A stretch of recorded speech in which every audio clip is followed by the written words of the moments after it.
many people are burning out and not burning bright in their professional careers. So let's change that.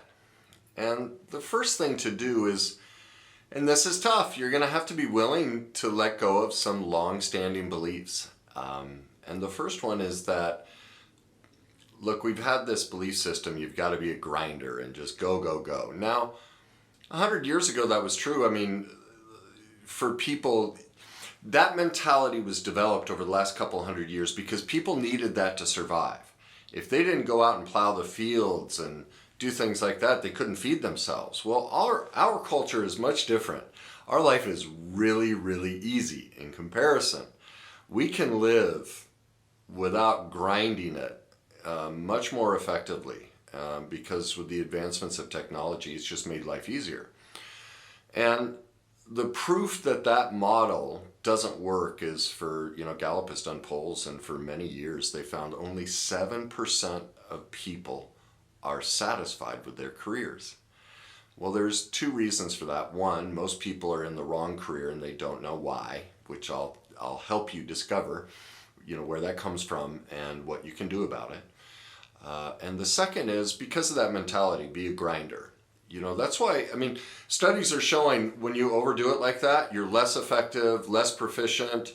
The ideas and strategies you come up with aren't as powerful or as good.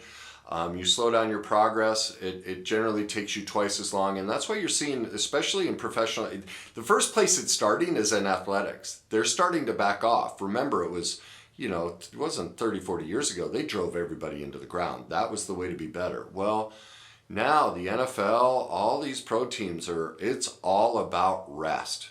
Rest, rest, rest. The body, the mind needs time to recover. It needs time to process it. We are slow to change. And then in this world with all the technology, how we're all being hit. Like, people don't realize that these phones and computers, we're assaulted on a daily basis with information, and it is overwhelming for our brains. It's not designed to process all this. That's why it takes us a while. We need the breaks. But we're having to beat back centuries of a belief system. Beliefs are hard to change because look at what we have to admit. I was wrong. I'm imperfect. That's a self-esteem hit. I don't want to admit that the way I look at the world is wrong. That means whether I'm 20 or 60, I've been, invalid. It invalidates my life story up to this point. That's hard to accept. Now, that's not the truth.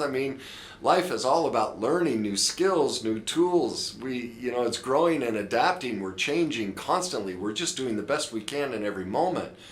But because we all inherently struggle with massive self-esteem and low self-esteem, in part because we don't want to challenge our beliefs. We don't want to let them go. We don't want to push up against that. We don't want to, we feel that invalidation. And this is where we really get into the real solution.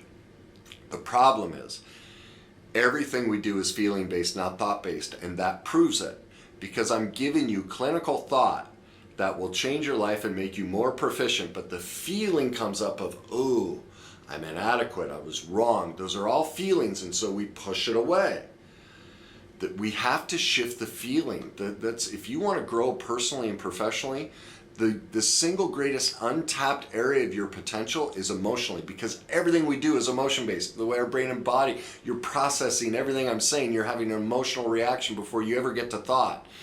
But yet for centuries, the dynamic has been to push emotions down, don't talk about them, don't deal with them, especially in business. Don't bring them in the boardroom. Well, it's all you ever do is you're constantly feeling before you're ever thinking.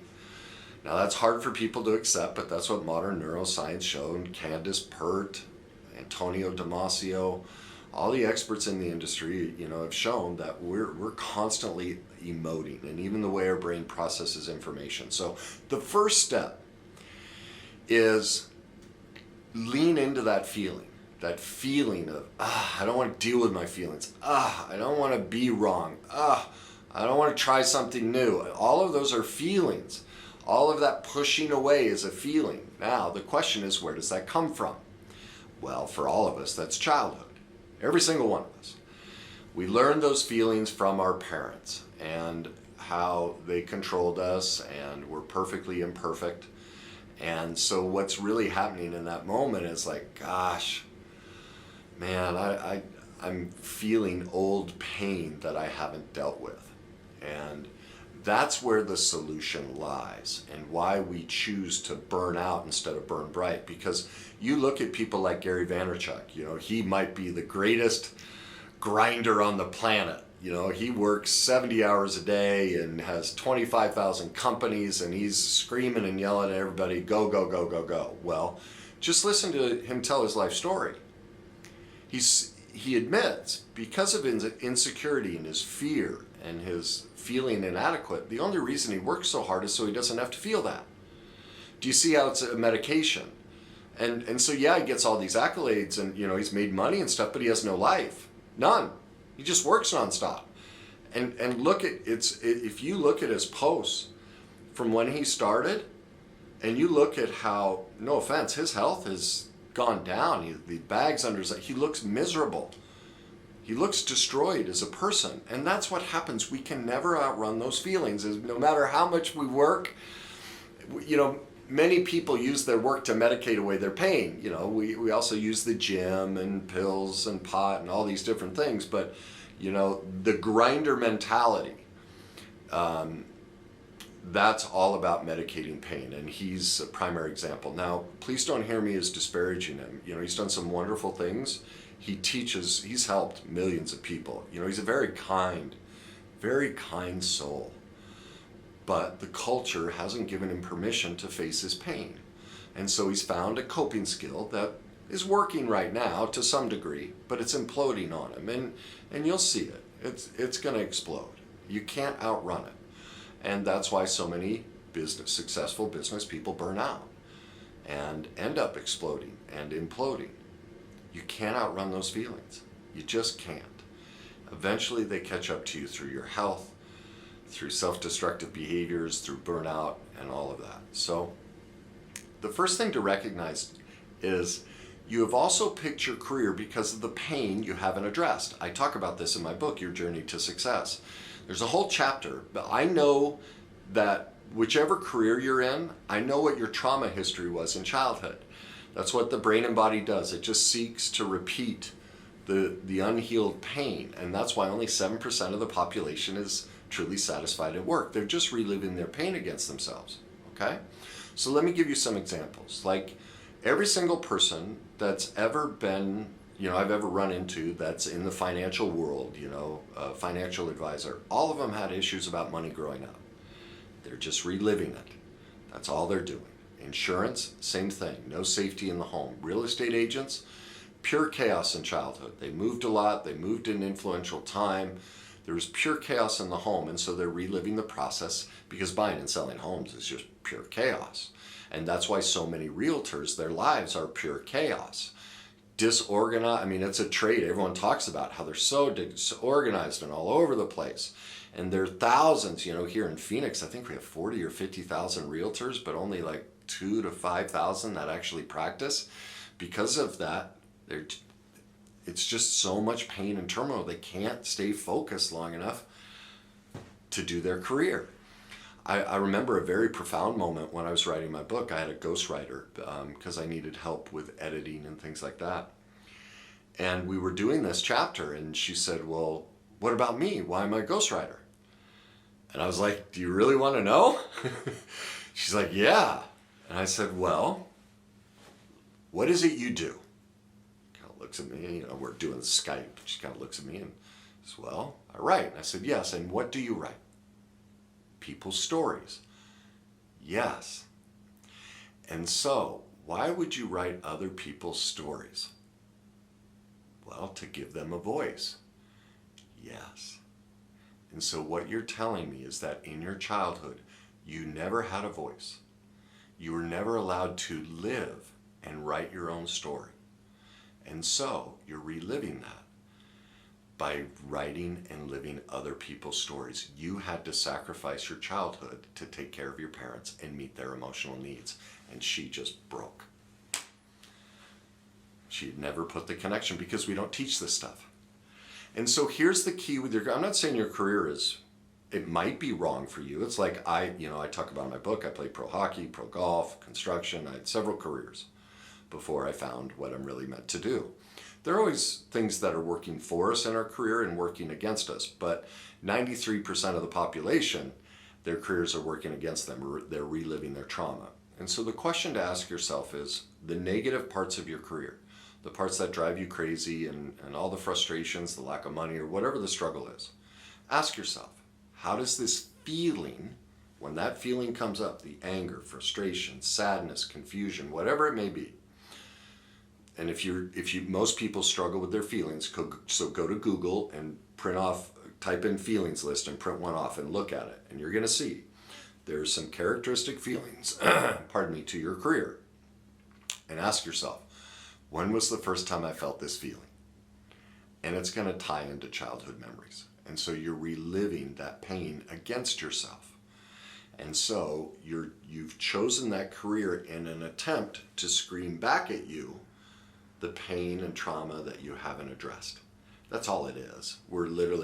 Our life is just a metaphor for the trauma we haven't addressed. Our relationships, our careers, our friends, our hobbies, everything. People just don't know it because we're so new into really talking about emotions. So that's the secret for you, is to look at your career and why you're burning out. What feelings are you trying to medicate with your career? Now, you're also going to discover there's some gifts to it. Like, me playing pro hockey, I was a goalie. Well, this has always been my gift. This is who I was meant to be, all right, is, a teacher and guide and all of those type of things to help other people through their trauma and pain. And my gift is I can see and look at people and know what their struggle is and have insight that they don't have and help them find it, just kind of like I did with the ghostwriter, walk them into the answer that they're unaware of. And, well, I was a goalie. What's a goalie do? The puck moves so fast you can't see it. You're always anticipating, you're reading. See, I was developing my gift through the use of hockey, but I was also reliving the trauma of my childhood. My older brother used to beat the living hell out of me, and he'd force me into the net when we'd play street hockey and shoot frozen tennis balls at my head. And so I relived the trauma against myself by standing in front of a hard rubber disc going 100 miles an hour, pelting me just like my brother.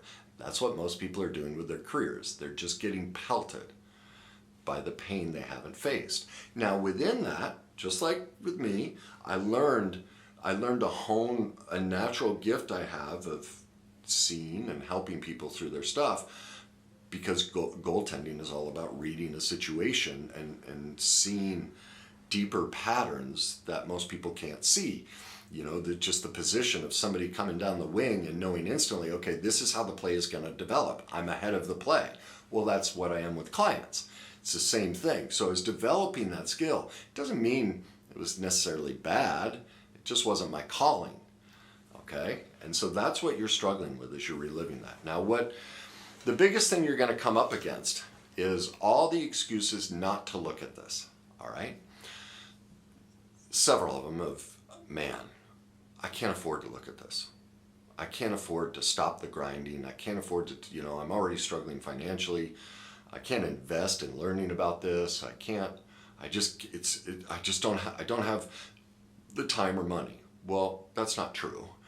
Like I said, as studies show, when you back off and you do this the right way, you actually make more money.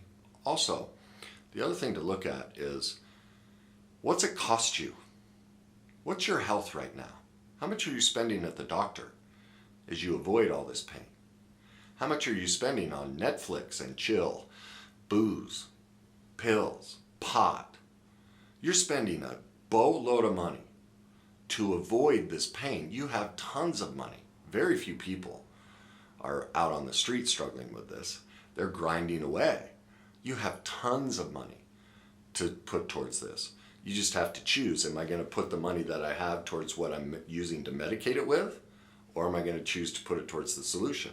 What about time? Well, like the people in my Greatness University that learn all this and recover from it, and it happens instantly, They spend 15 minutes a day. They watch one video and answer one question. That's it. That's all it is. We all have 15 minutes a day. There isn't even Gary Vaynerchuk. Gary Vaynerchuk has 15 minutes a day. Everybody does. We use that to avoid the truth. So we have the money and the time for it. It's just a question of, then we get to the next excuses of why we don't have it. Well, I'm afraid to change. Scary. Scared of it. Man, I don't know what to do. Well, that goes back to, the same old stuff of, I've been this way. I don't want to take the, we see it because of low self-esteem. We see it as, oh my God, this means I'm bad. And I don't want to admit that I was bad or wrong after all these years. Well, again, it's not true. The other thing to recognize is all day long, all we're ever doing is changing.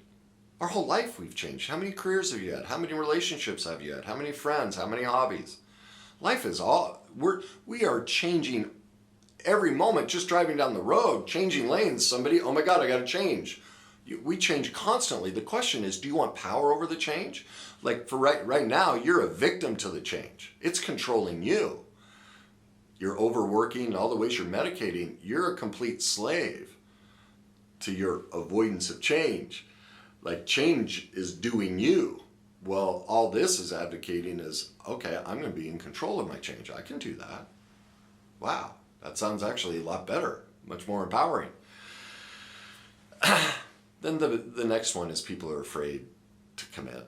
They're afraid they won't commit or they won't finish. Well, if you've watched this video to this point, you've already proven to yourself you can commit and finish something.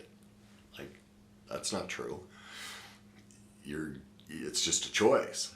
Well, you made the choice to come this far, so it's just one small step to take the next step further. You can commit and finish anything, and you commit and finish tons of things. Look through your life. How'd you get to where you are? Because you committed and finished things. So that's not true either. Then really one of the biggest ones is I'm going to experience too much pain. It's too scary.